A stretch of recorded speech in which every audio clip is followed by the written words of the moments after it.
Hello दोस्तों, कैसे हो। आशा करती हूँ कि आप सब ठीक होंगे। आज अपन पढ़ने जा रहे हैं जो मध्य प्रदेश के जो पर्यटन पढ़ने जा रहे थे ना, उसका अपन सेकेंड लेक्चर पढ़ेंगे। ठीक है, तो अभी कौन सा पढ़ेंगे? रायसेन जिले में सांची पढ़ेंगे।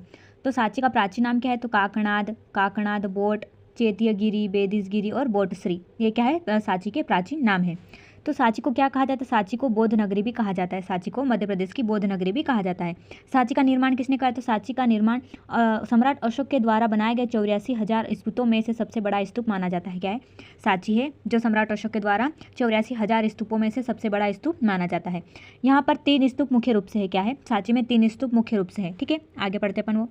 अब ये स्तूप ये है 3 स्तूप। सांची में मुख्य रूप से 3 स्तूप है। तो कौन कौन से? पहला स्तूप, फर्स्ट वाले स्तूप को क्या कहा जाता है? इसे महास्तूप कहा जाता है। पहले स्तूप को क्या कहा जाता है? महास्तूप।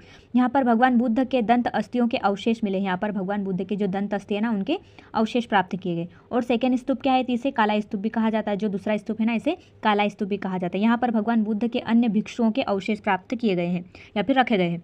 फिर तीसरा स्तूप है, यहाँ भगवान बुद्ध के जो प्रिय भिक्षु थे ना, कौन थे? शारिपुत्र और महामोगलायन, इनके अवशेष यहाँ पर अस्थियों के अवशेष रखे गए हैं। ठीक है, अब सांची की खोज किसने की थी? तो सांची की खोज 1818 में विलियम टेलर ने की थी। इसका निर्माण अशोक के द्वारा किया गया था और इसको यूनेस्को में कब शामिल किया गया? तो 1989 को से यूनेस्को में शामिल कर लिया गया था। और इसकी जो परत वेदिका अर्थात बाउंड्री का निर्माण किसने करा? तो पुष्यमित्र शुंग के द्वारा किया गया था। ठीक है, तो क्या है? ये सांची के स्तूप के चारों ओर कष्ट वेदिका के स्थान पर पत्थर की वेदिका लगाने का कार्य पुष्यमित्र शुंग के द्वारा किया गया था। और 1989 में सांची को यूनेस्को ने अपनी विरासत सूची में शामिल कर लिया था। ठीक है, ये सांची हो गया जो रायसेन जिले में है, बेतवा नदी पर। और अभी क्या है? भीमबेटका रायसेन में पढ़ते हैं। ठीक है, अब पढ़ते हैं अपन भीमबेटका। तो भीमबेटका कहाँ पर? तो रायसेन जिले के अब्दुल्लागंज तहसील में है। भीमबेटका कहाँ पर है? रायसेन जिले के अब्दुल्लागंज तहसील में है। इसकी खोज कब की गई थी? इसकी खोज 1956 से 57 में विष्णु श्रीधर वाकणकर के द्वारा की गई थी। और इसे विरासत सूची में कब शामिल किया गया यूनेस्को ने? तो 2003 में किया गया। विशेष इतिहास का पूरा पाषाण काल जहाँ मनुष्य पत्थरों की सहायता से शिकार किया करते थे। इस शिकार के शैल चित्र कहाँ से? भीमबेटका से प्राप्त होते हैं। अर्थात पूरा पाषाण काल में जहाँ मनुष्य पत्थरों की सहायता से शिकार करते थे, उन्हीं के चित्र कहाँ पर? ये जो भीमबेटका यहाँ पर दर्शाए गए हैं। यह विश्व के सबसे प्राचीनतम गुफा समूह माने जाते हैं। जो रायसेन की जो भीमबेटका है ना, वहाँ पर क्या हुआ? विश्व के सबसे प्राचीनतम गुफा समूह माने जाते हैं। यहाँ पर बने हुए शैल चित्र विश्व के सबसे प्राचीनतम चित्रकला का नमूना है।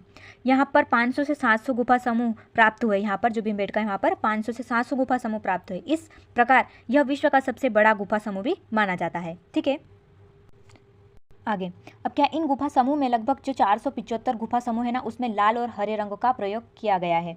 क्या है? जो 475 गुफा समूह इसमें ऐसी है जिनमें लाल और हरे रंगों का प्रयोग करके चित्रकारी की गई है। और 2003 में ये यूनेस्को ने अपनी विरासत सूची में शामिल कर लिया था। हाल में विश्व का सबसे प्राचीनतम जीवाश्म अवशेष भी प्राप्त किया गया है, जिसका नाम है डाकिन सोनिया के साक्ष्य भी प्राप्त हो गए हैं। ठीक है, अब जो अपना रायसेन जिला हो गया कंप्लीट। अब पढ़ते जबलपुर जिले में क्या क्या है। तो ऐतिहासिक चीज जबलपुर में क्या है? तो रानी दुर्गावती का किला है, मदन महल है, रानी दुर्गावती की समाधि है जो कि जबलपुर के बरेला गांव में है। और क्या है? हेडम्बा की गुफा है। अब यहाँ प्राकृतिक रूप से कौन कौन सी चीज़ें हैं? तो प्राकृतिक रूप से है तिलवारा घाट है, लम्हेटा घाट, भेड़ा घाट और ग्वारी घाट। और तिलवारा घाट है, यहाँ पर महात्मा गांधी के अस्थियों का विसर्जन किया गया था। तिलवारा घाट में क्या गया था? महात्मा गांधी के अस्थियों का विसर्जन किया गया था। और लम्हेटा घाट में क्या हुआ था? तो लम्हेटा घाट 1982 में अशोक साहनी और सूर्य श्रीवास्तव के द्वारा राजा सरोस नामक डायनासोर की प्रजाति के अवशेष प्राप्त किए गए थे। क्या है? 1982 में अशोक साहनी और सूर्य श्रीवास्तव के द्वारा राजा सरोस नामक एक डायनासोर है, उसकी प्रजाति के अवशेष कहाँ से? लम्हेटा घाट से प्राप्त किए गए थे। राजा सरोस का शाब्दिक अर्थ होता है चिपकलियों का राजा। यह प्रदेश का सबसे पहला, जहाँ पर लम्हेटा घाट है ना, वहाँ पर क्या है? प्रदेश का सबसे पहला जियो पार्क भी बनाया गया है।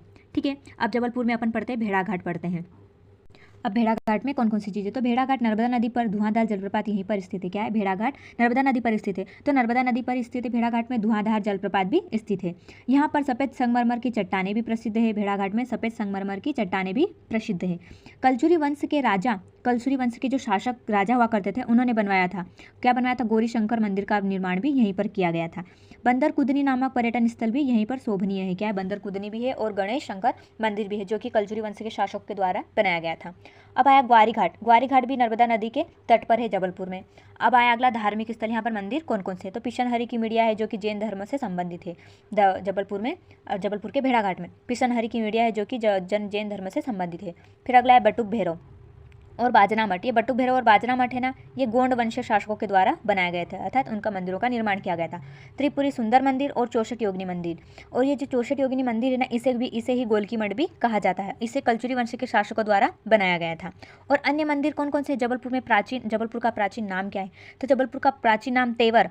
तेवर किसने रखा था? तो सातवाहन वंश के द्वारा क्या रखा गया था? जबलपुर का नाम तेवर रखा गया। और त्रिपुरी किसके द्वारा? तो कलचुरी वंश के शासक के द्वारा त्रिपुरी नाम रखा गया था जबलपुर का। और जबालीपुरम नाम किस प्रकार पड़ा? तो जबाली ऋषि के नाम पर यहाँ पर जबालीपुरम का नाम रखा गया, जबलपुर का नाम जबालीपुरम रखा गया। ठीक है, तो अब जबलपुर के उपनाम पढ़ते हैं। आगे आते हैं जबलपुर के उपनाम। तो जबलपुर को किस किस नाम से जाना? संस्कार राजधानी किसने कहा? तो विनोबा भावे के द्वारा जबलपुर को संस्कार राजधानी कहा गया। इसे मध्य प्रदेश की न्यायिक राजधानी भी कहा जाता है। जबलपुर को मध्य प्रदेश की न्यायिक राजधानी भी कहा जाता है, क्योंकि 1 नवंबर 1956 को मध्य प्रदेश में उच्च न्यायालय की स्थापना की गई थी। कब? 1 नवंबर 1956 को जबलपुर में उच्च न्यायालय की स्थापना की गई थी, इसलिए इसे न्यायिक राजधानी भी कहा जाता है। ठीक है, तो अब ये क्या हो गया? अपना जो जबलपुर जिला हो गया। अब पढ़ते अपन खंडवा जिले में कौन कौन सी चीज़ें हैं। तो खंडवा जिले का प्राचीन नाम क्या है? तो खांडव वन, या फिर उसे अनूप जनपद भी कहा जाता था। क्या है खंडवा जिले का प्राचीन नाम? है खांडव वन या अनूप जनपद। वहाँ पर धार्मिक स्थल क्या है? तो धार्मिक क्या है? ओंकारेश्वर है, जो कि ओम की आकृति का दिखाई देता है। ओंकारेश्वर है, ओम की आकृति का दिखाई देता है। अब ओंकारेश्वर के बारे में पढ़ते जानकारी। इक्ष्वाकु वंश के राजा मांधाता ने इस क्षेत्र में अमलेश्वर और ममलेश्वर शिवलिंग की स्थापना की थी। क्या? इक्ष्वाकु वंश के जो राजा थे मांधाता, उन्होंने क्या किया था? अमलेश्वर ममलेश्वर शिवलिंग की स्थापना की थी, जो कि भारत के 12 ज्योतिर्लिंगों में से एकमात्र ऐसा ज्योतिर्लिंग है जो संयुक्त रूप से 2 शिवलिंग है, परंतु वो संयुक्त रूप से एक गिना जाता है। ठीक है, कौन सा? अमलेश्वर और ममलेश्वर है, जो 2 शिवलिंग है, परंतु वो संयुक्त रूप से एक गिना जाता है। जैसे कि उज्जैन जिले में भी है 12 ज्योतिर्लिंगों में से एक ज्योतिर्लिंग कहाँ पर? उज्जैन जिले में, जो क्या है? दक्षिण मुखी है। और ओंकारेश्वर में है जो ज्योतिर्लिंग, वो क्या है? 2 है, शिवलिंग 2 है, परंतु उन्हें एक माना जाता है। ठीक है, ओंकारेश्वर नगरी की स्थापना किसने की थी? ओंकारेश्वर की नगरी की स्थापना मुचकुंद ने अपने पिता मांधाता की याद में की थी। क्या है? जो मांधाता था, उन्होंने अमलेश्वर ममलेश्वर 2 शिवलिंग की स्थापना करी थी, परंतु ओंकारेश्वर नगरी की स्थापना मांधाता के पुत्र मुचकुंद के द्वारा अपने पिता की याद में की थी। ओंकारेश्वर भौगोलिक दृष्टिकोण से नर्मदा के मध्य में स्थित है। ओंकारेश्वर भौगोलिक दृष्टि से देखें तो ये नर्मदा नदी क्या है? नर्मदा के मध्य में स्थित है, और ओम की आकृति का दिखाई देता। और कैसा देता? ओम की आकृति का दिखाई देता है। यह प्रदेश का सबसे बड़ा नदी द्वीप है। ओंकारेश्वर है जो प्रदेश का सबसे बड़ा नदी द्वीप है। ठीक है, और यहाँ पर कौन कौन से पर्यटन स्थल है वो पढ़ते अपन आगे। अब क्या पढ़ते हैं? ओंकारेश्वर के जो पर्यटन स्थल क्या है? एक तो आदि गुरु शंकराचार्य की गुफा है, गोविंद भगवत पदाचार्य की गुफा है, काजल रानी की गुफा है, और सतमात्री की गुफा है। ये गुफा होने कहाँ पर? ओंकारेश्वर में। नोट, आदि गुरु शंकराचार्य की 108 फीट ऊंची मूर्ति का निर्माण ओंकारेश्वर के मांधाता गांव में किया जा रहा है, अर्थात अभी वर्तमान में तो हो चुका है, परंतु ये पहले का था कि आदि गुरु शंकराचार्य की जो 108 फीट ऊंची मूर्ति का निर्माण ओंकारेश्वर के मांधाता में किया जा रहा है, या हो चुका है, जो कि कई धातुओं के मिश्रण से बनाई जा रही है, और क्या यहाँ पर 24 अवतार के विष्णु जी की मूर्ति भी है। यहाँ पर 24 जो विष्णु जी की मूर्ति उनके 24 अवतारों को दर्शाया गया है। फिर क्या है? सिद्धनाथ मंदिर भी है, दादा धुनीवाले की समाधि भी है। दादा धुनीवाले की जो समाधि वहाँ पर क्या होता है? प्रतिवर्ष गुरु पूर्णिमा पर मेले का आयोजन किया जाता है। और प्रसिद्ध गायक किशोर कुमार की भी समाधि कहाँ पर? खंडवा जिले में ही है। ठीक है, आज के लिए बस इतना ही, धन्यवाद।